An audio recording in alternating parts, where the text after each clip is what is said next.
What is confidence? And how do you know if you have healthy confidence, yours could use some improvement, or that your confidence is looking pretty good? If you've considered self-confidence coaching, then you may have some idea that you struggle with confidence. So today, let's talk about it. Let's talk about what confidence is and what confidence is not. Self-confidence and self-esteem are sometimes used interchangeably. And so self-esteem is the relationship that you have with yourself and how you view yourself. Whereas confidence is your knowledge and ability to complete a specific task. Today, we'll be talking about self-esteem specifically, but interchanging it with the word confidence. So, healthy confidence and self-esteem. Here are a few things we take a look at when we start confidence coaching.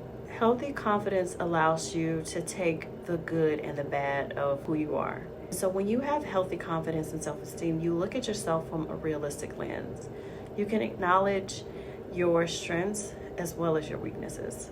Healthy confidence also allows you to make mistakes. And so when we are in a good place with ourselves, we can acknowledge that we all make mistakes, right? And you may feel guilty for things that you have done, but it doesn't bring you to this deep down spiral of shame, of feeling like you're unlovable, or feeling like you're a bad person, or feeling like you're unworthy. Healthy confidence also allows us to be real and authentic and show up as our true selves. So when you feel good about who you are, you show up day to day authentically.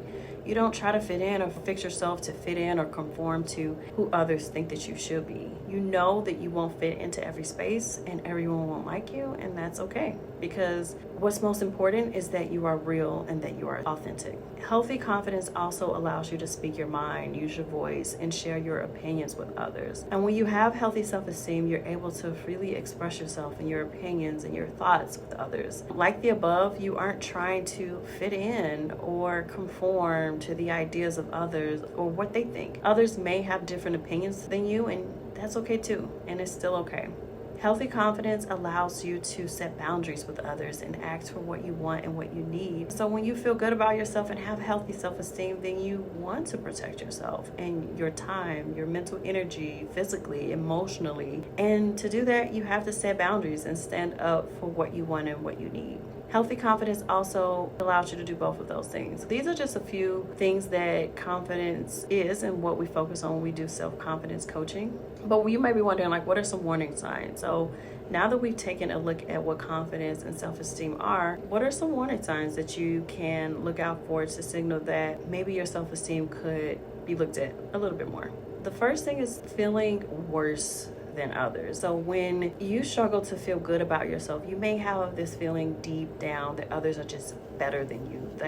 You may feel like you are less than others, or that there is just something about you that makes you unworthy of love, of respect, of belonging. And because of these feelings, it leaves you feeling down about yourself and bringing that belief into how you show up day to day. The second thing is a loud inner critic. A loud inner critic is a telltale sign of issues with self-esteem and confidence. So this voice does not let you make mistakes. It is super critical and constantly beating you down. And it can be hard to quiet it or believe anything different, because this criticism may even lead you to try harder to avoid criticism and try not to make a mistake just because you don't want to hear the criticism. The next thing is loose boundaries. A struggle with self-esteem and confidence leaves you feeling unworthy and undeserving. And because of that, it is very hard to speak up or advocate for yourself, leading you to kind of just taking whatever you can in your relationships and sometimes in life. At times, it may feel like having the approval and acceptance of others and being there for them and belonging in that group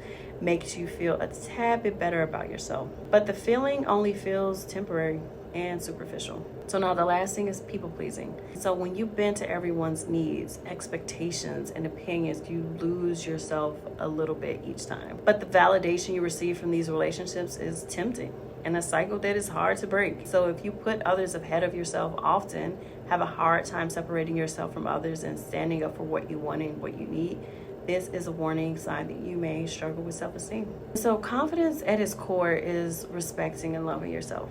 And we do that in many ways throughout our daily lives. But there are also some things that we can do to chip away at our self-esteem and confidence. So if you notice any of these warning signs, then self-confidence coaching may be something to explore.